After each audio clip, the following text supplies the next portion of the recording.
Pride and Protest by Nikki Payne. Man shortage. A red light bleeped on the left side of the control board. Liza B had a caller. Hello and good evening. You are live with Liza B, the only DJ who gives a jam. Tell me what's on your mind.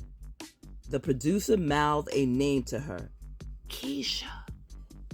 Girl, we are in a man shortage. I'm broke.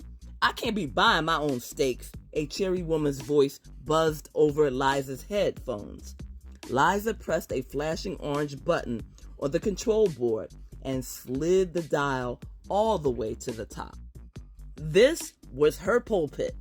Instead of airbrush paintings of blonde Jesus, posters of Afrobeat stars, pajama crooners, K-pop idols, and reggaeton bad boys competed for space on the cork wall of the small booth.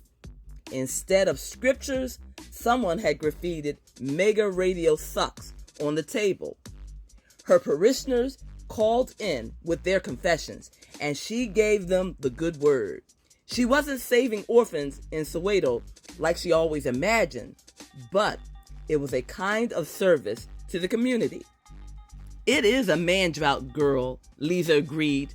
What do you plan to do about it? You know those new buildings they're putting up at Netherfield Court? You mean the overpriced luxury apartments that will force us out of our neighborhoods and change the fabric of DC forever? Liza said.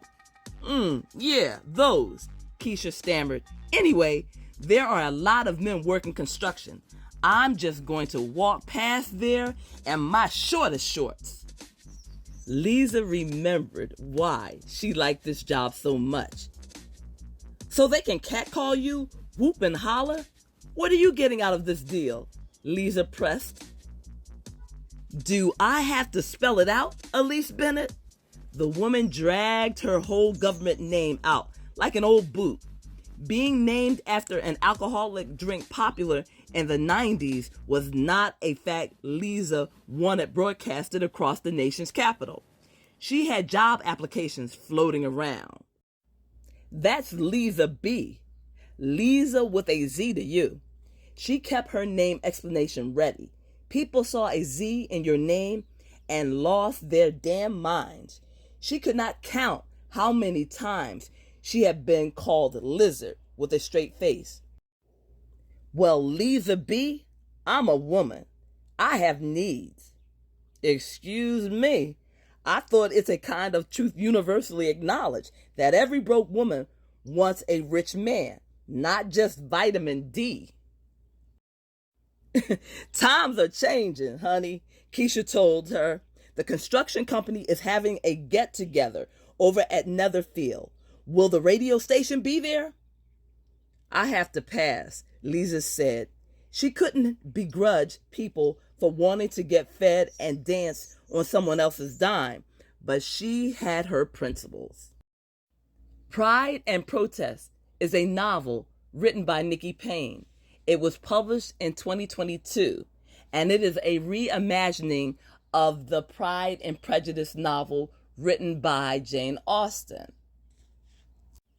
I came across this novel at the library about a month or so ago, and I am finally delving into the novel, and I am truly enjoying what I've been reading. So I just wanted to give a little bit of information about the author and to encourage you to check out this piece of writing. I think you truly will enjoy it.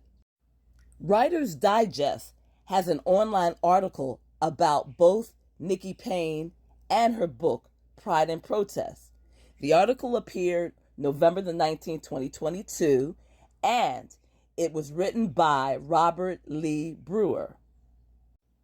By day, Nikki Payne is a curious tech anthropologist asking the right questions to deliver better digital services. By night, she dreams of ways to subvert canon literature. She's a member of Smut U, a premium feminist writing collective, and is a cat lady with no cats. The online article poses several questions to the author. The first is, what prompted you to write this book? Her answer, I started out as a massive reader. Like most of us, I was reading books way out of my league at a young age. Joanna Lindsay, Stephen King, at 10 and 11 years old, and of course, Jane Austen. Later, as a cultural anthropologist, I studied aesthetics and power and taught a popular course entitled Politics of Ugly at the University of Pennsylvania. I've always been deeply interested in the cultural aspect of desirability.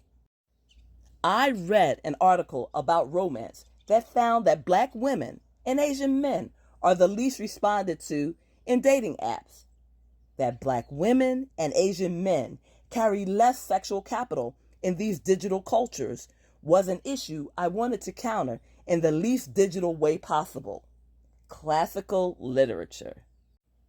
The author goes on to say that in classical literature, you see the heroes and the heroines as a certain archetype of desire, and that they run across racial and gender lines, and that you don't truly see Black women and Asian men in this hierarchy of desirability. She further goes on to say that she wanted to do a retelling of this story in which there was a hot, sexy Asian savior and a Black, vulnerable, delicate woman. Another question was posed to the talented writer. What do you hope readers will get out of your book? I hope readers are able to connect with Jane Austen in new ways. Most people's relationship with Jane Austen stops after high school required reading. But I want them to think of what Jane Austen would say on TikTok or Twitter or Instagram and engage with the text in surprising ways. I like to call myself Jane Austen's sassy Black friend as a play on that very common TV trope. Often in books and television, the sassy Black friend is allowed to transgress propriety and mores and to speak to the simple truth of a situation. I don't know who you trying to fool. Girl, you're in love with that boy, honey. So stop trying to deny it. Sassy Black friend is a double agent, though, speaking truth to the power in a way that mainstream culture folks won't recognize as critique. This is what Jane Austen does. Sits slightly outside of the British upper class and just critiques everything she sees, mostly to hilarious effect. That was part of the reason I was so excited to make Lisa a DJ, because she gets to be this pithy wordsmith. The online article goes on to ask one last question. If you could share one piece of advice with other writers, what would it be? And her answer? People will give you advice about what genre is dead and what tropes are dead all day. Don't write to the market. Write what you like, because the market is a circle, not a line, and will bend towards certain conventions over and over. I truly enjoyed creating this video discussing Nikki Payne, and I'm curious to find out, have you read any of her work? Did you read Pride and Protest? If so, what did you think about it? Please leave comments below, and I hope to, in the near future, do a commentary on her book, Sex, Lives, and Sensibility. And this book is also based on one of Jane Austen's novels.